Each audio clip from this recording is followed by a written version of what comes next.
నాంపల్లి కోర్టులో మరోసారి iBomma Ravi bail petition దాఖలు చేశారు. కాగా ఈ రోజే బెయిల్ పిటిషన్ పై వాదనలు వినిపించే అవకాశం కూడా ఉంది. ఇప్పటికే 2 సార్లు రవిని పోలీసులు కస్టడీకి తీసుకొని విచారించారు. ఈ విచారణలో ఆసక్తికర విషయాలైతే వెలుగులోకి వచ్చినట్లు తెలుస్తోంది. విచారణ సమయంలో రవికి పోలీసులు భారీ ఆఫర్ ఇచ్చినట్లు సమాచారం. సైబర్ క్రైమ్ విభాగంలో పనిచేయాలని పోలీసులు అడిగినట్టు తెలుస్తోంది. కానీ రవి పోలీసుల ఆఫర్ను సున్నితంగా తిరస్కరించారట. రైట్, ఇక ఇదే అంశానికి సంబంధించి పూర్తి సమాచారాన్ని మా క్రైమ్ బ్యూరో చీఫ్ ఇన్నారెడ్డి అయితే అందిస్తారు. చెప్పండి ఇన్నారెడ్డి. ఫాతిమా, మనం గమనించవచ్చు ఐబొమ్మ రవికి సంబంధించిన వ్యవహారంలో అనేకమైన విషయాలు వెలుగులోకి వస్తూ ఉన్నాయి. అయితే ఇప్పుడు మీరు ఏమైతే చెప్పారో ప్రధానంగా సైబర్ క్రైమ్లో జాబ్ ఇస్తామని చెప్పని పోలీసులు ఆఫర్ ఇచ్చారని చెప్పి అన్న విషయం అయితే మాత్రం అది రాంగ్ న్యూస్ అని చెప్పని కూడా తెలుస్తూ ఉంది. అడ్వకేట్తో మాట్లాడినప్పుడు అలాంటి ఆఫర్ ఏం రాలేదు అని చెప్పని మరోవైపున పోలీస్ డిపార్ట్మెంట్ కూడా ఈ విషయాన్ని ధృవీకరించలేదు. కాబట్టి ఇలాంటివన్నీ స్ప్రెడ్ చేయొద్దు అని చెప్పి కూడా ఒక రకంగా సున్నితంగానే పోలీసులు కూడా హెచ్చరించిన నేపథ్యాన్ని మనం చూస్తూ ఉన్నాం.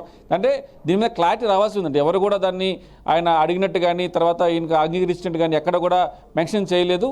పోలీసు విచారణలో కూడా అలాంటి ఇష్యూ కూడా రాలేదని చెప్పి తెలుస్తూ ఉంది. మరి దీని మీద పోలీసులే క్లారిటీ ఇవ్వాలి. ఆయన ఐబొమ్మ రవికి సంబంధించిన అడ్వకేట్ కూడా దీని మీద మాట్లాడుతూ ఆయన నువ్వు ప్రశ్నించినప్పుడు స్పష్టంగా చెప్పాడు అలాంటి ఆఫర్ ఏం రాలేదని చెప్తున్న నేపథ్యం. అదే పోలీసు విచారణలో మరొక విషయం కూడా తెలుస్తూ ఉంది. నేను కరేబియన్ దీవుల్లో నేను తెలుగు రెస్టారెంట్ పెడతాను, తర్వాత అక్కడ హ్యాపీగా లైఫ్ను లీడ్ చేస్తానని చెప్పి కూడా విచారణలో చెప్పినట్టుగా కూడా కొన్ని వార్తలు వస్తాను. ఏదైనప్పుడు కూడా ఖచ్చితంగా దీనికి సంబంధించిన పూర్తి వివరాలు చెప్పాలంటే ఇన్వెస్టిగేషన్లో ఇంట్రాగేషన్లో ఏం తెలిసింది, ఏం చెప్పాడు, ఏ సాక్ష్యాధారాలు చూపించి ప్రశ్నించిన నేపథ్యంలో ఏమని సమాధానం ఇచ్చాడన్న విషయం మీద పోలీసులు మాత్రమే క్లారిటీ ఇవ్వాల్సిన అవసరం ఉంది. సో ఇలాంటి విషయాలన్నీ చాలా విషయాలు బయటకు వస్తాయి. దీని మీద మరి పోలీసులు కూడా స్పందించాల్సిన అవసరం ఉంది. నిన్నటి నుంచి కూడా ఈ న్యూస్ స్ప్రెడ్ అవుతూ ఉంది. సో నిజంగానే పోలీసులు సైబర్ క్రైమ్లో పనిచేయమని ఆఫర్ ఇచ్చారా అన్న వ్యవహారం మీద చూస్తే ఒక క్రిమినల్కు తర్వాత ఇలాంటి క్రిమినల్ యాక్టివిటీ చేసి దాదాపుగా 4 కేసులు నమోదైన నేపథ్యంలో అలాంటి క్రిమినల్స్కు జాబ్ ఇచ్చిన విషయం కూడా ఎప్పుడు లేదు, గతంలో ఎక్కడ జరగలేదు. కాబట్టి ఆయనకి ఎంత నాలెడ్జ్ ఉన్నా అంతకు మించిన నాలెడ్జ్ ఉన్న పర్సన్స్ కూడా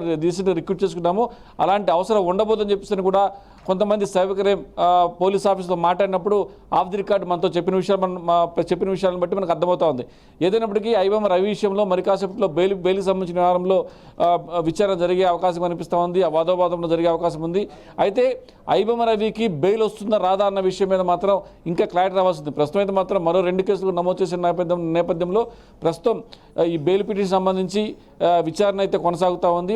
ఒకవైపున ఐబొమ్మ రవికి సంబంధించిన అడ్వకేట్ దీని మీద వీళ్ళు పెట్టిన కేసులు కూడా ఇక్కడ జరిగినవి కాదు, విదేశాల్లో జరిగింది, తర్వాత అక్కడ చట్టాల ప్రకారమే నడుచుకోవాలని చెప్పిన రకరకాలుగా ఆయనకు తగ్గట్టుగా ఆయన వాదన వినిపించే అవకాశం ఉంది. ఇక్కడ పోలీసులు మాత్రం చాలా స్పష్టంగా ఎక్కడ సిటిజన్ అయినా అంటే మన ఇండియన్ సిటిజన్ వదులుకొని అక్కడ అరేబియన్కి సంబంధించిన సిటిజన్షిప్ ఉన్నప్పటికీ కూడా ఖచ్చితంగా ఇఫెన్స్ జరిగింది ఇక్కడ కాబట్టి ఇక్కడ చట్టాల ప్రకారమే ఆయన శిక్షకు అర్హుడవుతాడని చెప్పేసి అన్న వ్యవహారం మీద ఇప్పటికే చాలా కేసులు కూడా నమోదైపోయినాయి. దీనికి సంబంధించిన ఎన్ఫోర్స్మెంట్ డైరెక్టరేట్ తర్వాత సిఐడి కూడా ఎంటర్ అయిపోయింది. కాబట్టి ఇంకా రాను క్రిటికల్గా మారే అవకాశం ఉంది. అయితే ఐబొమ్మ రవి ఇప్పుడల్లా బయటకు వచ్చే అవకాశం లేదు అన్న విషయం మనకు స్పష్టమవుతా ఉంది. ఏదైనప్పటికీ ఐబొమ్మ రవి వ్యవహారంలో రోజుకొక వివాదాలు, రోజుకొక రకంగా ఊహాగానాలు వెలువడుతూ ఉన్నాయి.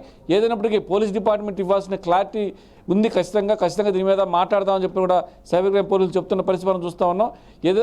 ఐబొమ్మ రవి వ్యవహారంలో బెయిల్ వ్యవహారంలోనే బెయిల్ వస్తుందా రాదా, మళ్ళీ పీటీ వారెంట్ వేసి మళ్ళీ అదుపులో తీసుకుని విచారించే అవకాశం కూడా లేకపోలేదు.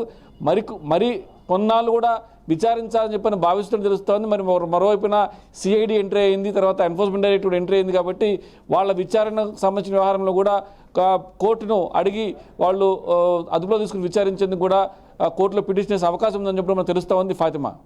Right, thank you Inna Reddy for the update.